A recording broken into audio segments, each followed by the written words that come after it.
ॐ गुरुर्ब्रह्मा गुरुर्विष्णु गुरुर्देव महेश्वरः गुरुर्साक्षात् परं ब्रह्म तस्मै श्री गुरुवे नमः। मेरे भाइयों मेरी बहनों, गुरुर्ब्रह्मा गुरुर्विष्णु गुरुर्देव महेश्वरा। ब्रह्मा विष्णु महेश कौन है? गुरु हैं। ब्रह्मा विष्णु महेश किसका ध्यान करते हैं? गुरुर साक्षात परम ब्रह्म।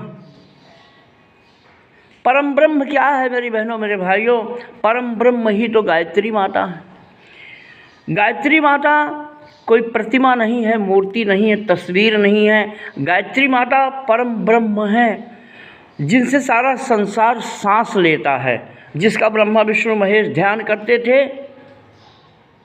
जो पूरे संसार के परम ब्रह्म है, परमेश्वर हैं, परमात्मा हैं, प्रकृति हैं, ईश्वर हैं, सर्वात्मा हैं, जिससे सब संसार लेते हैं, सांस लेते हैं सारे संसार के लोग। सांस ही ईश्वर है। ई का मतलब आत्मा, स्वर का मतलब सांस।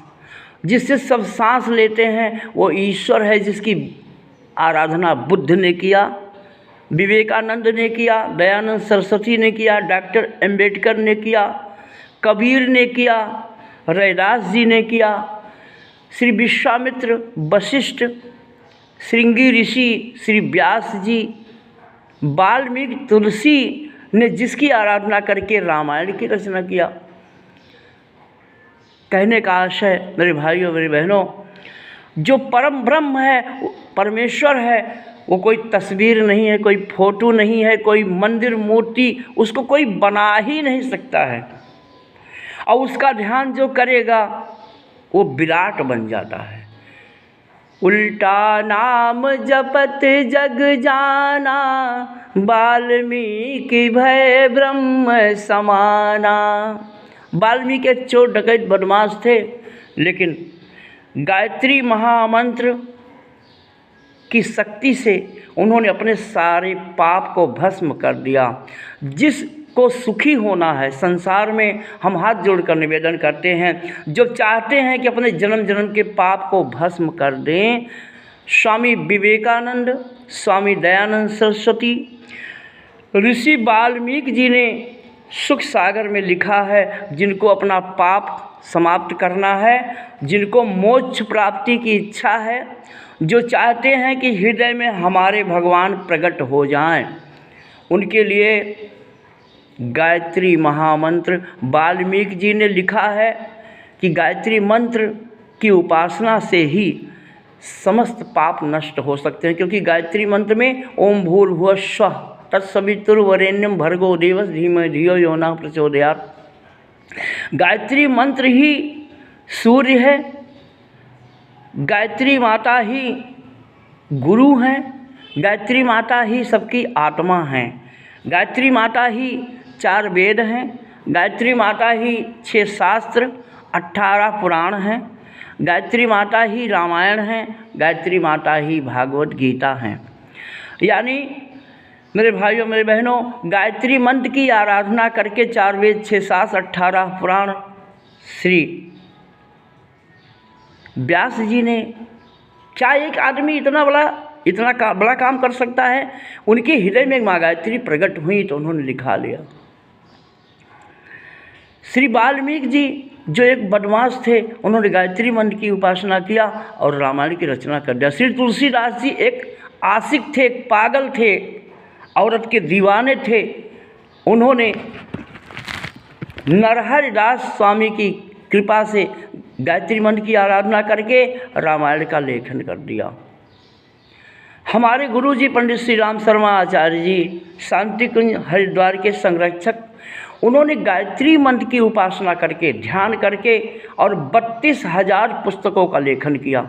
गायत्री मंत्र की आराधना उस विराट ब्रह्म की आराधना है, जिसकी आराधना करने से जन्म जन्म के पाप भस्म हो जाते हैं।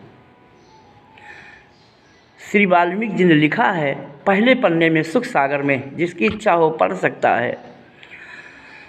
जिनकी माया के बस में है ब्रह्मादि सकल सुर वृंद आदि, जो सकल सृष्टि के करता है, बतलाते वेद जिन्हें अनादि। जिनके सुमिरन से कटे पाप, श्री वाल्मीकि जी लिख रहे हैं कि जिनके सुमिरन से पाप कट जाते हैं, जिनके सुमिरन से कटे पाप, दुष्कर्म नष्ट हो जाते हैं। अधमाधम श्रेणी के प्राणी तत्काल मोक्ष को पाते हैं। इसी बात को श्री गोस्वामी तुलसीदास जी ने रामायण में लिखा है कि सन्मुख होई जीव मोहि जबहि, जन्म कोटि अघ नासहि तबहि। गोस्वामी तुलसीदास जी रामायण में लिख रहे हैं कि ईश्वर परमपिता परमात्मा कहते हैं कि मेरे सन्मुख शुद्ध पवित्र निर्मल मन जन बनकर जो मेरे समक्ष खड़ा होता है और समर्पण करता है, अहम ब्रह्मास्मि शिवो अहम, अपने आप को परमपिता परमात्मा को जो समर्पण कर देता है, मैं उसके जन्म जन्म के पाप को एक क्षण में नष्ट कर देता हूँ। सन्मुख होई जीव मोहि जबहि, जन्म कोटि अघ नासहि तबहि। मेरे भाइयों, मेरे बहनों, गोस्वामी तुलसीदास जी ने एक ही चौपाई में 4 वेद लिखा है। रामायण इतना सरल है, इतना वेद को पढ़कर कोई समझ नहीं सकता है। गोस्वामी तुलसीदास जी ने इतनी सरल चौपाई में लिखा है कि ईश्वर अंश जीव अविनाशी, चेतन अमल सहज सुख राशि। जो सुखों का भंडार है, सुखों का राशि है, वो ईश्वर है, आत्मा है, चेतना है, प्राण है। अपने चेतना का ध्यान अमल हो जाए, बीड़ी तंबाकू गांजा भांग शराब छोड़कर गलत चीज़ों का खान पान, हमारी 5 ज्ञान की इंद्रियां, 5 कर्म की इंद्रियां हैं, इंद्रियों को पवित्र करके अगर कोई ईश्वर का ध्यान करे, अपने आत्मा का ध्यान करे, चेतना का ध्यान करे, चेतन अमल सहज सुख राशि, सहज निःशुल्क बिना परिश्रम के प्राप्त हो जाने वाली चीज़ है। केवल अपने मन को शुद्ध करके और चेतना का ध्यान करें, चेतन अमल सहज सुख राशि। यही तो गायत्री मंत्र भी कह रहा है मेरे भाइयों, जो तुलसीदास जी की चौपाई कह रही है। गायत्री मंत्र क्या कह रहा है? उस प्राण स्वरूप जो सबका प्राण है, जो सबकी चेतना है, हिंदू मुस्लिम सिख ईसाई जैन पारसी बौद्ध समस्त इंसान की बात गोस्वामी तुलसीदास जी ने लिखा है कि जो सबका प्राण है, चेतना है, इसका ध्यान उस प्राण स्वरूप जो आत्मा है, ओम भूर्भुवः स्वः, जो स्वः है, अहम ब्रह्मास्मि, आत्मा का ध्यान करने से, प्राण का ध्यान करने से उस प्राण स्वरूप दुख नाशक सुख स्वरूप, सबसे पहले दुख का नाश होता है गायत्री मंत्र जपने से।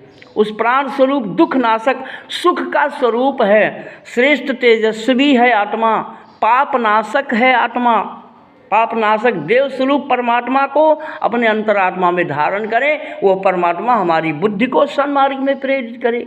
यही गायत्री मंत्र का अर्थ है। अनिरुद्धाचार्य कहते हैं धीरेन्द्र शास्त्री कहते हैं गायत्री मंत्र नहीं जपना चाहिए। गायत्री मंत्र को रावण ने नहीं जपा, गायत्री मंत्र को भस्मासुर ने नहीं जपा, गायत्री मंत्र को दुर्योधन दुशासन ने नहीं माना, उनका विनाश हुआ। आज भारत में जो गायत्री मंत्र को नहीं मानेगा उसका विनाश तो सुनिश्चित है, लिखा हुआ है पहले से। जो अपना कल्याण चाहते हैं भारत में रहने वाले हिंदू, मुस्लिम, सिख, ईसाई, वो गायत्री मंत्र का ध्यान करें, वरना रावण, कंस, भस्मासुर, दुर्योधन दुशासन की हाल होगी सबकी। किसी भी जाति में पैदा है, चाहे पंडित हैं, ज्ञानी हैं, ऋषि हैं, मुनि हैं, तपस्वी हैं, पीएम है, सीएम है, चाहे ब्राह्मण है, क्षत्रिय है, वैश्य है, शूद्र है, किसी भी जाति में पैदा हुए हैं। इससे मतलब नहीं है गायत्री मंत्र को नहीं मानेंगे तो विनाश सुनिश्चित है। ओम भूर्भुवः स्वः।